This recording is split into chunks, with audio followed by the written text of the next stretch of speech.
Well, good afternoon. My name is Mark McInerney. I'm part of NASA Goddard Space Flight Center.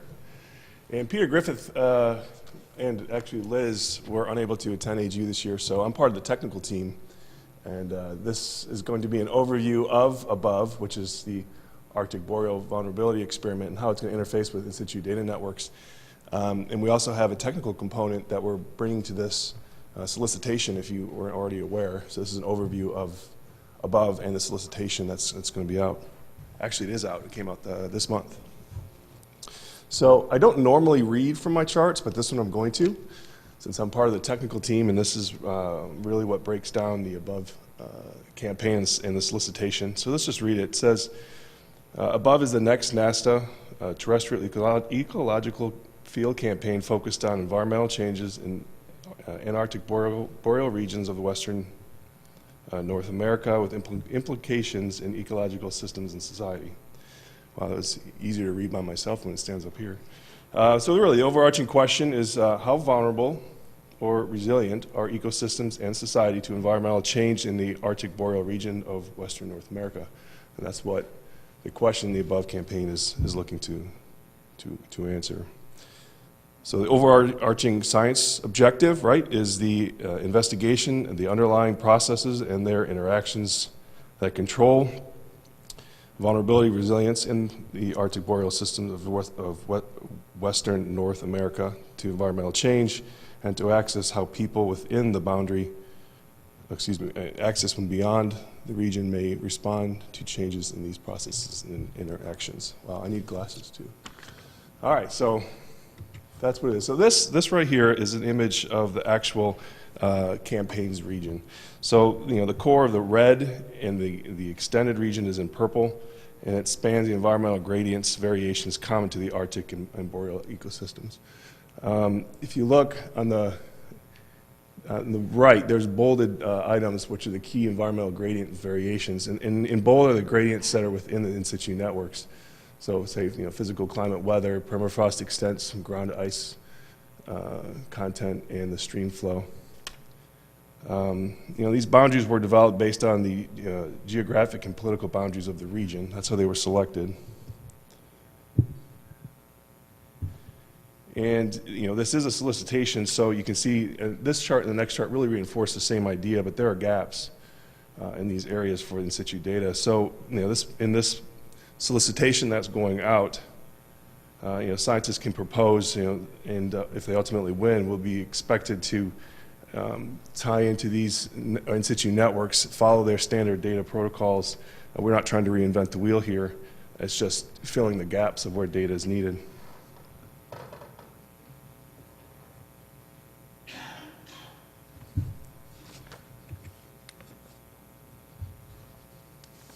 Right, so this is the greening and browning background, really just reinforcing the same idea of the gaps that we have in data in this region and why the solicitation is out. And of course, the greening and browning shows the vegetation is changing throughout the Arctic boreal regions, where some areas are warming, allowing shrubs to expand, say in the Arctic tundra, while others are seeing decreases in vegetation. These changes will result in changes in flux measurements throughout the time and space during the campaign. So, again, lots of gaps in data. If you are so inclined to propose to the solicitation, you could help fill those gaps, among other things the solicitation would provide. I'm not part of that solicitation process. Again, I'm part of the technical team, and so I'm really excited to talk about how we're going to integrate some of the technical components of this as far as data collection processing.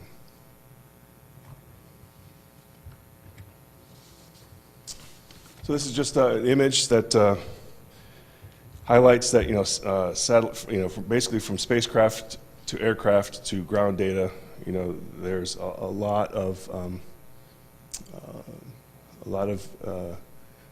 observations that can be used for this region. It's just a cartoon to show that. All right, so this is kind of more where my area is. Again, I said I'm from Goddard Space Flight Center, and specifically out of the high performance computing area. It's the Computational Information Science and Technologies Office, specifically where we're at. And myself, I'm on the soft side of this activity. In other words, collecting data, pushing data, manipulating data, presenting it, data management, things of this nature. And my colleague Dan Duffy is in the systems side, who actually leads the high-performance computing, but also this specific computing environment for the ABoVE campaign, which we're going to talk about here now. Before we start talking about the actual system that is being stood up to support the ABoVE campaign and the scientists that will propose to it, we do have a data management lifecycle. We're really past the planning now. The call for proposals is out. So there's a website at the end. I'll say it now. It's above.nasa.gov, but it's also listed on the last chart. So if you're interested in learning more, you'll have that opportunity to go there and look. But now, the selections, everything from getting selected, then collecting the data, QCing the data, analyzing the data. And then the idea, right, is if you have created science data that others can use, you're going to publish that in an archive, say a DAC, right? And now I'm at the bottom. I do have a laser pointer. So down here now. But we have a feedback loop, right? So we can get back in, using the system that we're setting up, it'll allow, new observations to be pumped back into the campaign's effort so scientists can use it right away. So what are we building? So we're building a high-performance science cloud or ABoVE cloud. We kind of use those interchangeably at the moment. And it's a really exciting project that's bringing a lot of capability to the science community, specifically for the ABoVE campaign and others beyond that once we get there. And it's adjacent to the NCCS high-performance computing environment. If you ever worked in a high-performance computing environment, it does take a little bit of a learning curve to convert your code to run in that environment. This is different, right? So it's a virtual machine environment, not necessarily exactly like a Amazon cloud as far as use, because it is a virtual machine environment where Amazon, you would go in and you would provision your own resources. We do provision for you at the point, but it does nevertheless lower the barrier for scientists to get in and use it. Has customized runtime environments, so we prefer Linux, different flavors of Linux. It can actually run Microsoft. There's licensing hurdles we have to deal with, but it's a really flexible and powerful environment that's tied to the ABoVE campaign, so scientists can actually run. They don't have to worry about the technology to do their work as far as the data pushing, pulling, and manipulating. What I really like, and I think this is key to the success of this, is it's reusable HPC or Discover hardware, which is the high-performance computing system at NASA Goddard. I don't know the exact life cycle, 2, 3, 4 years, depending on which purchase it was. These high-performance computing nodes are decommissioned, and we often give those to other universities or whatnot. It's on my domain to decide that, but we take a large portion of that and cycle it into this cloud computing environment, so it's, in essence, free compute, right? Well, when you have free compute, you can do a lot with that. So the scientists really, in the right, well, there's another chart, we're going to talk about this a little bit more, but basically this is compute over vast amounts of data storage. So scientists won't have to worry about the compute or the storage. They just bring their algorithms to the actual cloud. It has extendable storage, so we can build up, build out, expand as needed. There's a persistent data services built in these virtual machines for data distribution and others. We can create purpose-built VMs for specific science projects. I like to look at this as software as a service.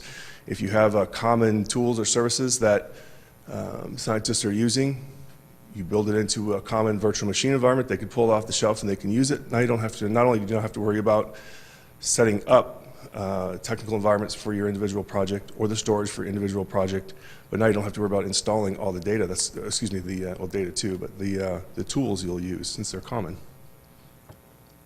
And real quick, there's a difference. I'm sure some of you are wondering why not just use the Amazon cloud or whatnot. Most of you may know that we're talking large amounts of data. On the next slide, we'll talk a little bit more about that. But when you move a lot of data into the Amazon cloud, process it, and pull it out, it's going to cost you a lot. So this avoids that. It's also fast. It's close to HPC levels of performance. There's critical node-to-node communications with high speed, low latency. and of course the shared high-performance file system. And the system owns the data. I think the next one I can explain a little bit more about what that means. Well, it's not there, but I can talk to it. Just kind of recapping what it is. So let me say real quick is the core of storage at this point is 3 petabytes of storage that we have purchased and is on the shelf. So the idea here is that, I don't know if you all face this, but when I've seen over and over and over scientists have to individually pull the same data. Pick your common in-situ network, pick your MODIS data, MIRA data, whatever your project is. It takes weeks, months, lots of months to pull down that data, which is expensive as far as your schedule. So what we're doing here with the cloud, we know that there's common data sets that people want to use for this ABoVE campaign. We're staging all that. I think my last check was 500 terabytes of data has already been staged, and we're continually increasing that and trying to anticipate what the scientists may need. But if it's common, when the proposals come in, we'll go ahead and pull that first so that you don't have to. So that's a big time saver. So the core variables, let me just talk a little bit about that, right? So core variables for ABoVE represent important and often undersampled Arctic Boreal environmental characteristics. ABoVE will have core variable sites to ensure monitoring within the study domain, but we'll also use measurements from current in-situ data networks. These include things such as former life. I spent 15 years at the Weather Service, and we all know there's a vast amount of weather data out there, as some of the previous speakers had alluded to. So weather station records, hydrometric data, hydrometeorological data, including water quality data, borehole temperature data, things of this nature. Those are what we would like to stage. Since we know it's the data in that region, we stage what we have, and that'll be there for the scientists so they don't have to worry about it. And I have the lights. I'm just going to go on to the last chart here. So really, in summary, this is just to bring awareness to the ABoVE solicitation that's out.